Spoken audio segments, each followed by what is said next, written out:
From the opinion pages of the Wall Street Journal, this is Potomac Watch. Police arrest an armed man outside the home of Supreme Court Justice Brett Kavanaugh. He's charged with attempted murder after he allegedly told police he wanted to kill the justice because he was upset about the leaked draft opinion overturning Roe v. Wade. The threat of political violence has now reached the U.S. Supreme Court. Plus, the January 6th committee in Congress begins its public hearings with a made-for-TV event in primetime. What are we likely to learn that we don't already know about the events of that day? Welcome. I'm Paul Gigot here with Kim Strassel and Kyle Peterson. Let's talk first about the arrest of Nicholas John Roski, 26 years old, Simi Valley, California resident, arrested in the early morning hours on Wednesday, dressed in black with gun, knife, tools that you'd need for illegal entry into a home, all signs of intent. But we know, according to police at least, that he saw agents around the house and then called Montgomery County authorities himself and told them of his suicidal thoughts and intention. Again, that's allegedly according to police, which told that to the press. Odd story here, but also scary because it shows the real threat, I think, exists to the court, especially in the wake of the leak of the Alito draft opinion and tempers so high in general in our politics, accentuated by the passions about abortion and Roe v. Wade. Kyle, is this where our political culture is now, that we have to be worried that the judiciary and even the Supreme Court and justices could be targets of political violence? Yeah, unfortunately, it seems we do have to be worried about that. I mean, one question still outstanding, I think, on this guy is how much of this was driven by mental illness. He apparently called the police on himself, and so that suggests a little bit of instability at play. On the other hand, if you look at the criminal complaint, it says that he told detectives he was upset about the leak of a recent Supreme Court draft decision regarding the right to abortion. He also indicated that he believed the justice he intended to kill would side with Second Amendment decisions that would loosen gun control laws, which, has a sort of distorted reasoning to it, at least. And so I think we're still waiting to find out more about this suspect, but it's very worrying. And particularly when you are in this situation where there's been the leak of the opinion, and reportedly there are 5 votes for that opinion, but if Supreme Court votes are not final until the day the opinion comes out. And so we're still waiting on the Supreme Court to make a move. And maybe one reaction to this should be that the Supreme Court should try to get that opinion out sooner rather than later. Well, we know that there has been political violence, Kim, against judges in this country, not infrequently. But those cases tend to be lower court judges, not that I don't need to trivialize them in the least. Every one of them is horrifying. A lot of them are related, as one was in Wisconsin recently, the murder of a judge related to somebody he had formerly put in jail. They're, often revenge killings, that sort of thing. This is something different. This concerns the Supreme Court, and it's related to a decision, at least according to the police, that they might come down with. And it shows the degree to which the court itself, the views of it, so polarized in our politics that the justices themselves could become targets. And I'm very worried about it. Right. I mean, the difference here, Paul, between that Wisconsin judge that you mentioned, and I was going to bring that up myself, and what happened here this week with this young man is that this is Americans who are angry going after justices on the basis of ideology, not necessarily because of a personal conviction against them. That's a very dramatic and chilling change. I think there's a lot of things that we can hold responsible for that. But the biggest is simply, in my mind, the lack of responsibility among elected figures in refusing to instantly condemn such violence, to, in fact, at times seem to actually spur it on. We mentioned in our own editorial today on this, Majority Leader Chuck Schumer's remarks back in 2020 in front of the Supreme Court, warning Neil Gorsuch and Brett Kavanaugh that they had released the whirlwind and will pay the price. You won't know what hit you if you go forward with these awful decisions. That is never the kind of rhetoric you want to hear out of public officials' mouths. just not long after that leak, the video of Elizabeth Warren down with protesters screaming herself hoarse and kind of egging them on in their anger. And even the actions of the Department of Justice or the White House after this leak came out, and refusing to say to people, no, you should not protest in front of the justices' houses. Instead, just saying, well, we believe in peaceful protests wherever that might be. Law enforcement failing to actually arrest anyone who's breaking some of the local ordinances or even federal law by being there. We need a much more united response to this at the highest levels, and we just haven't seen enough of it. The Senate has passed unanimously the bill to protect the families of Supreme Court justices. So the justices themselves have had their protective duties enhanced since the leak of the draft opinion by Justice Samuel Alito, and that is certainly encouraging. The Senate passed that bill to add that to protection to families. And of course, you have a justice like Amy Coney Barrett still has school-age children. And you can imagine some of them might be targets. But that bill has been sitting in the House, which has done nothing about it. Let's listen to Nancy Pelosi, the Speaker, talk about why that may be. You said the justices are protected, but there was an attempt on Justice Kavanaugh's life. It's protected. The justices are protected. This issue is not about the justices. It's about staff and the rest. The justices are protected. You saw the Attorney General even double down on that. But this is about security for the justices. An armed man showed up near Justice Kavanaugh's house to try to... We're working together on the bill that the Senate will be able to approve of, because that's what... We can pass whatever we want here. We want it to be able to pass the Senate. So I don't know what you're talking about, because evidently you haven't seen what the debate is, and not debate, but what the language is. There will be a bill, but nobody is in danger over the weekend because of our not having a bill. Kyle, do you find that credible? And why not just pass the Senate bill? I don't know. I find it pretty hard to understand, to be honest. And I take your point that the justices are protected, but they have families. Some of them, Amy Coney Barrett, has school-aged children. And I don't quite understand why this bill has taken so long to get through. I guess it's encouraging that Speaker Pelosi says there will be a bill that they intend to pass. They intend to do something about this increased security. But frankly, I don't understand the hesitation. And some Democrats even in the Senate are saying they don't get it. Illinois Senator Dick Durbin said he's very concerned about the failure to pass this bill. So I don't know. Let's see if Nancy Pelosi keeps her word and if we get something here shortly. And the other thing, Kim, that I find puzzling about this is the press coverage. This is, in my view, a very significant event because of what would happen if a Supreme Court justice actually were assassinated. I think the consequences for our politics would be dreadful. I mean, we have had political assassinations in the past. I know presidents have been killed and assassinated. But those have been traumatic events in the life of our republic. And to have that spread to the Supreme Court, I think would be awful and would make our political life even more polarized and fraught and conspiracy-driven. So I don't understand how this has been so underplayed in most of the press. I saw the Axios, the bellwether in some ways, putting it as a sixth item way down the list of its morning list of major stories. The New York Times on the website, Times Wednesday didn't even have it above the fold. It's been downplayed, Kim, in my view, and discouragingly so. Well, here's a scenario for you both, just in light of what you said there, Paul, about what would happen if we were to ever have such an assassination. I mean, imagine if this fellow has succeeded. You would have the situation of an armed American going in, killing a conservative justice. And then could you imagine the fallout that now you have a Democratic president and a Democratic Senate that gets to name a replacement? I mean, there would be upheaval and revolt. People would be furious. It would be mayhem. I agree with you that this would just be maybe a tipping point in the United States.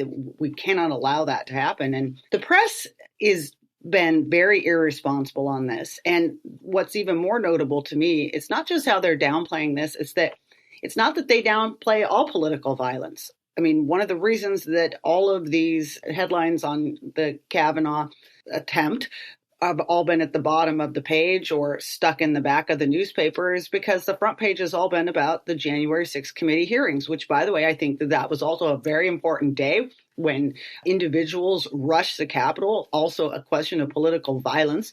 So they care about it at times, but they only seem to care about it when it focuses on one political party or one side of the aisle. All right. Thank you both. We're going to take a break, and when we come back, we're going to talk about the start of the January 6th public hearings when we come back.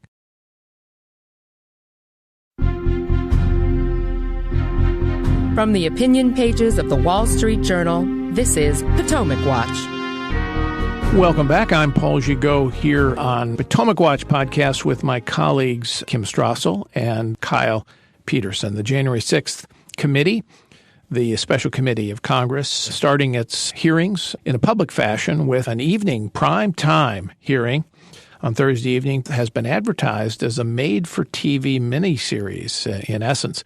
They've hired a senior producer with broad TV experience to put it together almost like a series of episodes, and they're going to focus on different elements of the story, they say, as they go here. I think the problem the committee has, from my point of view, is that we already know most of the story of what happened on January 6th. It happened in plain sight. The president was impeached for it, former President Donald Trump. So many details are known. The connections among some of the actors are known. The march on the Capitol, the riot, Donald Trump's abdication during that day to call in police or others rapidly enough to stop the riot until 2 or 3 hours had expired. We've also learned a lot since that day about Donald Trump's role in trying to get Mike Pence, the vice president, to stop the electoral vote count under the Electoral Vote Act based on a dubious theory by a legal scholar. Pence refused. Most members of Congress also refused to go along. Most GOP state legislatures refused. And so the effort failed. It was nonetheless a dreadful day in American history. But I guess the question becomes, Kim, what new are we going to learn? Well, I guess we'll have to see, especially because the big aspects you just outlined. Not quite sure what more there is to be told. I'm sure that we will get lots of juicy things because we've been promised that there will be clips of interviews that were done as part of their depositions of different members of the Trump White House and coterie. We're going to get, apparently tonight, a firsthand view from a documentary maker who was embedded with the Proud Boys as they went to take part in this. Apparently, this evening's mini-series, as you aptly put it, is going to be about the far-right groups that were present at this. And that will feed into a Democratic narrative that the Republican Party is a party of violence and far-right insurrectionists. But I'm not necessarily sure that, we've known that there are elements in both parties for a long time that are fringe and radical, but I'm not sure we're going to get any new information. And it seems unlikely. We'll see. To me, what will be a kind of bar here is all along the clear ambition or hope of this committee was that they would be able to unravel something that proves some sort of conspiracy where Donald Trump arranged all of this and arranged an assault on the Capitol. So far as I can see, they have never managed to find anything like that, which is also, by the way, in line with other investigations that were conducted by the FBI and other outside law enforcement agencies saying that they found no evidence of coordination anywhere. This was a tragic day, but it seems to have happened in a somewhat impromptu manner. And that would be kind of what I'm looking for. I don't think we're likely to see anything on it. All right. The issue of partisanship and credibility on this committee is, of course, very important. Let's listen to the Speaker talk about the committee, and then Kevin McCarthy, the Republican minority leader. I believe that tonight will be sort of an opening of the narration, the narrative of what happened as an assault on our democracy, on our Constitution, on our Capitol, on our Congress in a very violent way for a specific purpose to undermine the Constitution of the United States on a day set aside for the peaceful transfer of power. Do you worry at all that there is this chunk of people who decided the work of this committee isn't particularly important? I don't know. I don't know that. I do not know that. I know that there are people who would like it to go away. some of them in this very Congress. She rejected the minority's picks to be on the committee. That's going against 232 years of a tradition in this House. You reject the minority to have a say in the committee. Who did she reject? Congressman Jim Banks, a distinguished Afghanistan veteran. She rejected Congressman Jim Jordan. He's the ranking and maybe soon to be chair of Judiciary Committee. Now, why she rejected these qualified Republicans, she appointed radical Democrats. You ever spend any time to see who's on it? Telling points there, interesting contrast, Kyle. Of course, she did accept or pick after Kevin McCarthy's picks were rejected. Kevin McCarthy decided, okay, I'm not going to nominate anybody for the committee, leave it entirely partisan.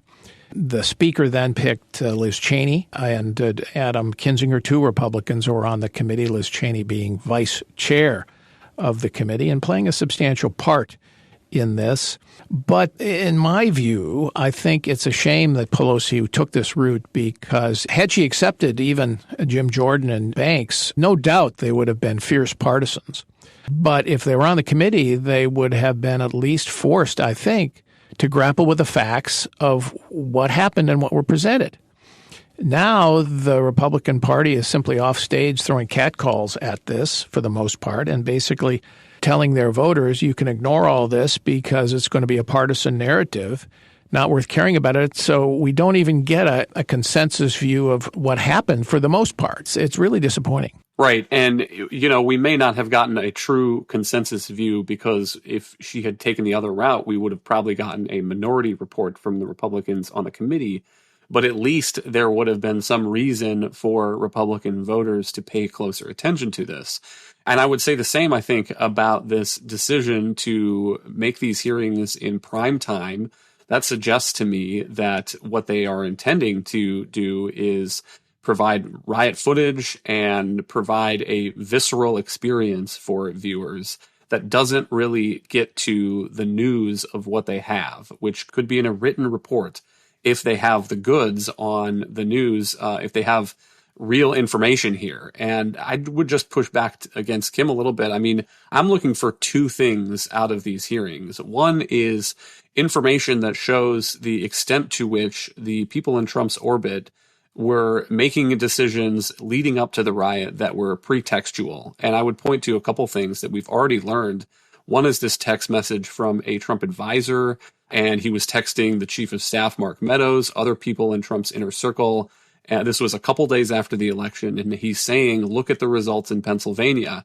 Trump did better in Philadelphia than he did in 2016, and Philadelphia's share of the vote was smaller than it was in 2016. So that cuts against this urban vote stealing narrative. The other is some of the material we've learned about the exchanges that Vice President Pence's lawyer had with this law professor, John Eastman, who was making these arguments about the Electoral Count Act. And there's one specific where the lawyer says, at least this is his testimony, I said, if this case got to the Supreme Court, we'd lose 9-0, wouldn't we? If we actually took your position and got it up there. And he started out at 7-2, and the lawyer says, I think maybe we'll get Clarence Thomas. And then they have some more back and forth, and eventually the lawyer acknowledges, all right, it would be 9-0. So according to this testimony, John Eastman, the lawyer advocating this line of attack, was acknowledging that he would probably lose at the Supreme Court 9-0.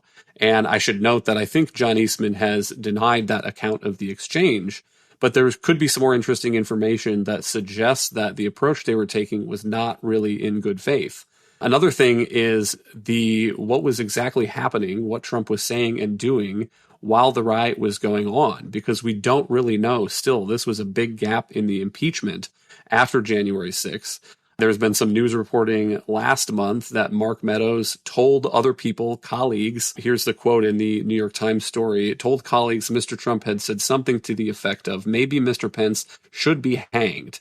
And so we'll have to see whether the committee has the goods to back that up. Who said that? Whose testimony is that? Is it in quote marks? I think that's a fascinating thing for Republicans to learn. And particularly as we think about President Trump maybe putting his hat in the ring for the 2024 nomination. Kim, I want you to respond to Kyle's points, but add this to it, because I think one big fact that would change perceptions a little bit of this and make it worse than it already was on January 6th would be if there's some kind of communication between Donald Trump and some of these violent actors at the Capitol saying, yeah, you go get them, fellas, something like that. I'm not saying there is. I'm just saying that that would be new evidence. Otherwise, we're left with the fact that Trump called them into Washington that day, inspired them to march on the Capitol, though not to invade the Capitol and hunt down Mike Pence and the rest. That's what I was saying was my bar, too, that if there was something to suggest that he was in touch with them and, in fact, actively encouraging them to take some form of action to go inside the Capitol and stop counting of the electoral votes. I totally see Kyle's point about the intellectual interest, and I would have an intellectual interest in knowing what some of the debates might have been between Trump staff and outside lawyers and those that were advising this. But if the argument here is that January 6th was a terrible day and we want to make sure it doesn't happen again, we already know the broad contours of how it happened, why we got to where we were, and why there was not quicker action, and this was Trump's fault, about doing something and calling these folks off. I'm a little bit more interested personally in the things that aren't going to come up at this hearing much at all, if at all. You know, I'd really love to know, for instance, how much knowledge outside law enforcement had of some of these militant groups and their presence in D.C., foreknowledge of it and what was done, if anything, or not. I'd love to know about what we found out about the Capitol Police's actions, any vulnerabilities that they had, what we can take out of this to make sure that the Capitol is better protected against anything like this in the past. I'd really love to see Congress as well talking about what it might do to make sure stuff like this doesn't happen again. And as we have called for changing that Electoral Count Act, which might even be unconstitutional, why has Congress not acted on that for the past 18 months? This is kind of the frustration I have with the mini-series we're about to get, is it's going to have a lot of focus on a lot of stuff that I think a lot of people already understand and not much about the stuff that really is crucial to making sure we don't have a repeat. I couldn't agree with you more, Kim, on the Electoral Count Act. If this is the constitutional hole or ambiguity that Donald Trump and John Eastman tried to run through, why not close it? I mean, act and do it. You have bipartisan support for doing so. Let's move on that. It's astonishing to me that they haven't. All right. Thank you, Kim. Thank you, Kyle. We will see what happens at the hearing, and we'll certainly have more commentary on it as the hearings unfold here on Potomac Watch. Remember, you can catch us every day now on Potomac Watch. Please send us your gripes, praise to Kyle and Kim, of course, on the praise side at pwpodcast@wsj.com. We will even try to answer a question or two on the air. Thanks for listening. Hope to catch you tomorrow on another edition of Potomac Watch.